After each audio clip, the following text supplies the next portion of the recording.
ఉండే మీకు తెలుసు. లండన్ ప్రధానమంత్రి కంటనీరు పెట్టిండు, ఓ భగవంతుడా నా ప్రజల్ని కాపాడమని. ఇరాన్ ప్రెసిడెంట్ కంటనీరు పెట్టిండు, ప్రేయర్ చేసిండు. అమెరికా లాంటి మనం అమెరికాని భూతల స్వర్గాన్ని భావించే అమెరికా లాంటి దేశం శవాల గుట్టల మధ్య నర్సింగ్ స్టాఫ్ కానీ డాక్టర్లు కానీ సర్వీస్ చేస్తున్నారని చెప్పి వార్తలు వచ్చినప్పుడు కన్నీళ్ళకి పెట్టినాం. మన గురించి ఏం మాట్లాడిందో, అమెరికా కాబట్టి తట్టుకున్నది, చైనా కాబట్టి నెల రోజుల పూట 1000 పడకల ఆసుపత్రి నిర్మాణం చేయగలిగింది. ఇవాళ దేశంలో మన దేశంలో కనుక కరోనా వస్తే శవాల గుట్టలైతే అని చెప్పి మాట్లాడిండ్రు. కానీ మన దేశంలో కరోనా వస్తే శవాల గుట్టల కంటే కూడా మొట్టమొదటిగా ధైర్యాన్ని ఇచ్చి, ఎక్కడ కూడా కళ్ళల్లో నీళ్లు కనపడకుండా, ధైర్యం చెదిరిపోకుండా, దీనికి మందు లేదని చెప్పి ఇవాళ ధైర్యం మందిచ్చి 140 కోట్ల ప్రజానికాన్ని కాపాడినటువంటి వ్యక్తి నరేంద్ర మోడీ గారు అని చెప్పి ఇప్పటికీ మాట్లాడుకుంటూ ఉంటాం. నేను అప్పుడు ఆ పార్టీలో ఉన్నా. అంతేకాదు, ఒక థర్డ్ వరల్డ్ కంట్రీ, ఒక భారతదేశం అన్ని అగ్రరాజ్యాల కంటే ముందుగా మా దేశ ప్రజానికానికి భయం పోవట్లేదు, ఒకవేళ భయం పోకుండా వాళ్ళు సామాన్యమైన జీవితంలోకి రారని చెప్పి భావించి ఆ భయం పోగొట్టగలేదు ఒక వ్యాక్సిన్ అని చెప్పి, వ్యాక్సిన్ కోసం ప్రభుత్వమే నేరుగా 1000 కోట్ల రూపాయలు ఖర్చు పెట్టి, ఇది ఏ ప్రైవేటు వ్యక్తులో ప్రైవేటు సంస్థలో రీసెర్చ్ చేస్తే ప్రయోజనం కాదని చెప్పి ఇవాళ 1000 కోట్ల రూపాయలు హైదరాబాద్లో కూడా 2వ 3వ సంస్థలకు డబ్బులు ఇచ్చి, స్వయంగా ప్రధానమంత్రి గారే వ్యాక్సిన్ తయారవుతున్నప్పుడు హైదరాబాద్కి వచ్చి వ్యాక్సిన్ తయారు చేసి 2 డోసులు భారత ప్రజానికానికి ఫ్రీగా ఇవ్వడమే కాకుండా ప్రపంచంలో ఉన్న పేద దేశాలకు వ్యాక్సిన్ అందిస్తే, ప్రధానమంత్రి గారు ఆ దేశానికి పోయినప్పుడు ఆ దేశ అధ్యక్షుడు ప్రధానమంత్రి గారికి కాళ్లకు నమస్కరించిన చరిత్ర ఇప్పుడు మర్చిపోవద్దు మీరు. ఆ దేశం పేరు, ఆ రాజు పేరు ఏదో ఉంది. ఆయన అంటే కష్టమత్తే కూడా ఎట్లా ఆదుకుంటాడో తెలిసింది వాళ్ళ. హర్ ఘర్ జల్, ప్రతి ఇంటికి డ్రింకింగ్ వాటర్ రావాలి, అంతేకాదు ప్రతి ఎకరానికి పంట నీళ్ళు రావాలని చెప్పి ఇవాళ సాగునీరు కోసం, తాగునీరు కోసం లక్షల రూపాయలు ఖర్చు పెట్టి, లక్షల కోట్ల రూపాయలు ఖర్చు పెట్టి ఇవాళ దేశం యొక్క ప్రజల జీవితాల్లో వెలుగు నింపుతున్నటువంటి ప్రధానమంత్రిగా ఇలా చరిత్రకెక్కిండు. మీకు తెలుసు, లెక్కలో పోతే 25 కోట్ల మంది ప్రజానికం, 140 కోట్ల ప్రజలలో 25 కోట్ల మంది ప్రజానికం ఇవాళ 30% ఉన్నారు, బిలో పావర్టీ లైన్ 20% అని చెప్తున్నారు. దాంట్లో కూడా 25 కోట్ల మందిని ఇవాళ ఎబోవ్ పావర్టీ లైన్ తీసుకొచ్చి ఇవాళ ప్రజల్ని అప్లిఫ్ట్ చేయడమే కాకుండా ప్రపంచంలో ఒక గొప్ప దేశంగా ఉంది అని చెప్పి కీర్తి వచ్చింది. మీకు తెలిసి వాళ్ళ ఒకనాడు అన్నిటికంటే ఇంపార్టెంట్ మన వాళ్ళు చాలామంది అమెరికాలో ఉంటారు, బ్రిటన్లో ఉంటారు, దుబాయ్లో ఉంటారు. ఇలా ఇండియన్ అనగానే చిన్న చూపు చూసేది. మోడీ గారు రాకముందు ఇండియన్ అంటే చాలా చిన్న చూపు చూసేది.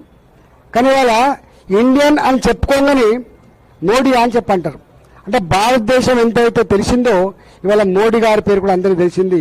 అన్నిటికంటే ముఖ్యంగా ప్రపంచ చిత్రపటం మీద భారత జాతి ఆత్మగౌరవాన్ని, భారత జాతి కీర్తి పతాకను, భారత జాతి గొప్పతనాన్ని ఆవిష్కరించిన నాయకుడు కూడా మోడీ గారే. మనం ఒకప్పుడు అమెరికా చెప్తే వింటారు వీళ్ళు, రష్యా చెప్తే వింటారు. ఇలా ఏం మాట్లాడుతున్నాం? మోడీ గారు నిన్న కాక మొన్న పుతిన్ గారు ఒక స్టేట్మెంట్ ఇచ్చిండు. భారతదేశ ప్రధానమంత్రి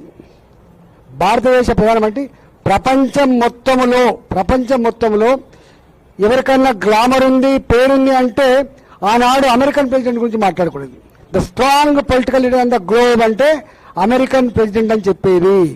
ఇవాళ అమెరికన్ ప్రెసిడెంట్ కాదు, ఇవాళ భారత ప్రధానమంత్రి ప్రపంచంలో అతి స్ట్రాంగ్ పొలిటికల్ లీడర్ అని చెప్పి వచ్చింది మనకు.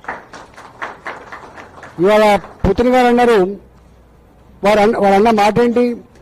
భారతదేశానికి ఎక్కడ ఏం కొనుక్కోవాలనో, ఎవరితో వ్యాపారం చేసుకోవాలనో శాసించగలిగే శక్తి ఎవరికి లేదు అని చెప్పిండు. వాళ్ళ భవిష్యత్తును వాళ్ళు నిర్ణయించుకోవడం చెప్పిండు.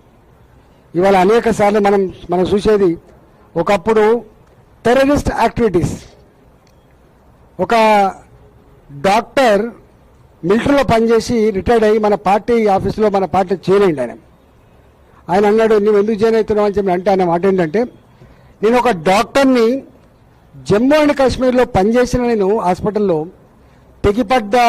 తెగిపడ్డ చేతులు, తెగిపడ్డ కాళ్ళు, తెగిపడ్డ కంఠాలు, కారుతున్న రక్తాన్ని చూసి కన్నీళ్లు పెట్టేది.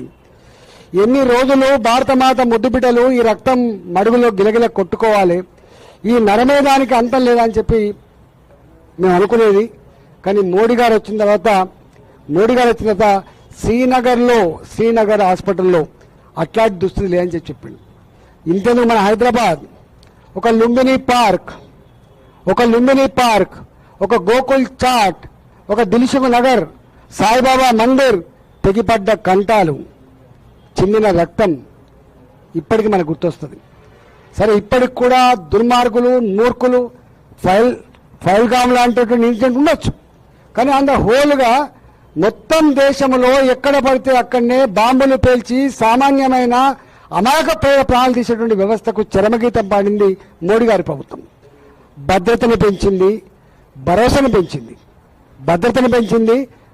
పెంచింది మోడీ గారి ప్రభుత్వం. కాబట్టి ఇవాళ రాబోయే కాలంలో కూడా మన దేశం make in India, made in India అని స్లోగన్ ఏది ఇచ్చిందో దాన్ని కూడా సంపూర్ణంగా చేసి ఇవాళ మన చదువుకున్న మేధాశక్తి ఏ అమెరికాకో ఎక్కడికో పోకుండా ఇక్కడే ఇన్వెస్ట్ చేసి ఈ దేశ అభివృద్ధిలో భాగం పంచుకుంటే ప్రణాళికలకు రూపొందిస్తున్నది మీకు తెలుసు. మీరు ఇలా మీ లెక్కలలో ఉంటాయి.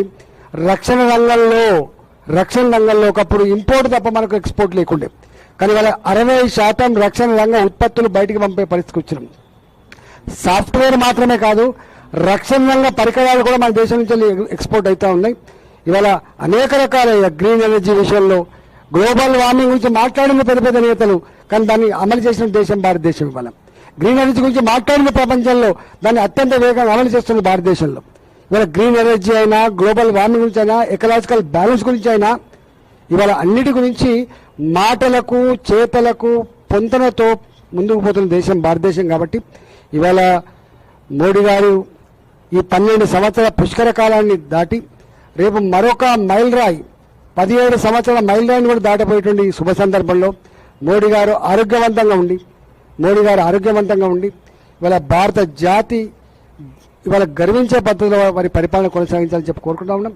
ఇవాళ మన సంస్కృతి సాంప్రదాయ విషయంలో కూడా రామాలయం రక్తం చెందింది. ఇవాళ అయోధ్యలో రామందిరం కట్టాలని చెప్పి పెళ్లికి రథయాత్ర చేసిండు. ఇవాళ ఒకటే దేశం ఒకటే చట్టం, ఇవాళ అయోధ్యలో రామ మందిరం, ఇలాంటి అనేక విషయాల్లో కూడా ఇవాళ ఎవరికి వెరవకుండా జరగకుండా ఎలక్షన్ ఓరియంటెడ్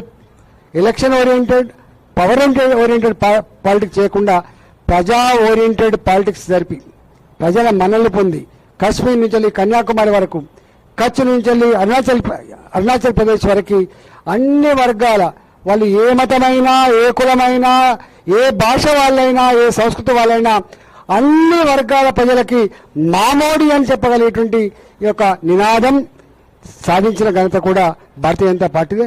మీకు తెలుసు, భారతీయ జనతా పార్టీ ఒకసారి అధికారంకి వస్తే గుజరాత్ వైపు చూడండి, 30 ఏళ్ళు 27 సంవత్సరాల తర్వాత కూడా మళ్ళీ ఓటింగ్ పెడితే మళ్ళీ భారతీయ జనతా పార్టీ వచ్చింది. 30 సంవత్సరాలు పూర్తి చేసుకోబోతుంది. మధ్యప్రదేశ్ 18 సంవత్సరాల తర్వాత కూడా మళ్ళీ మా ప్రభుత్వం ఉంది. ఇవాళ అస్సాం ఆఫ్టర్ 10 years మళ్ళీ మా ప్రభుత్వం ఉంది. ఇలా అంటే ప్రజలు మెచ్చే, ప్రజలు నచ్చే, ప్రజల కోణంలో జరిగేటువంటి పరిపాలన మనం చూస్తూ ఉన్నాం. ఇలా బెంగాల్లో ఏం జరిగిందో మీకు తెలుసు.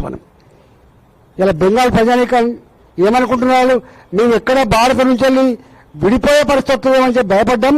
ఇవాళ భారతీయ జనతా పార్టీ వచ్చింది. ఇవాళ మళ్ళీ ఉన్న భారత్ క్షేమంగా సురక్షితంగా ఉందని చెప్పి భావిస్తుంది. మొన్న మన హైదరాబాద్లో రోహింగ్యాల గురించి మాట్లాడుకుంటున్నాం. రోహింగ్యాలు ఎక్కడి నుంచి వచ్చిండ్రు? బంగ్లాదేశ్ నుంచి వచ్చిండ్రు. ఇవాళ రోహింగ్యాల బెడద లేకుండా పోతుంది. ఇవాళ వచ్చిన సంగతి ఏంటని పక్కన పెడితే ఇవాళ ముబ్బడిగా లక్షల సంఖ్యలో రోహింగ్యాల వలసలు ఏవైతున్నాయో అవన్నీ ఆగిపోయినాయి. ఇవాళ అంటే దేశ భద్రత మా ఫండమెంటల్ ప్రిన్సిపల్ దేశం ముందు, తర్వాతనే పార్టీ, తర్వాతనే వ్యక్తి అని దాన్ని తూచా తప్పకుండా అమలు చేసి ఇవాళ ప్రజల మన్ననలు పొందినటువంటి ప్రభుత్వంగా ఉంది. కాబట్టి ఈ సందర్భంగా యావత్ తెలంగాణ ప్రజానీకానికి కూడా నేను విజ్ఞప్తి చేస్తున్నా, ఇక్కడ కూడా వీళ్ళ ముఖాలకు ఏది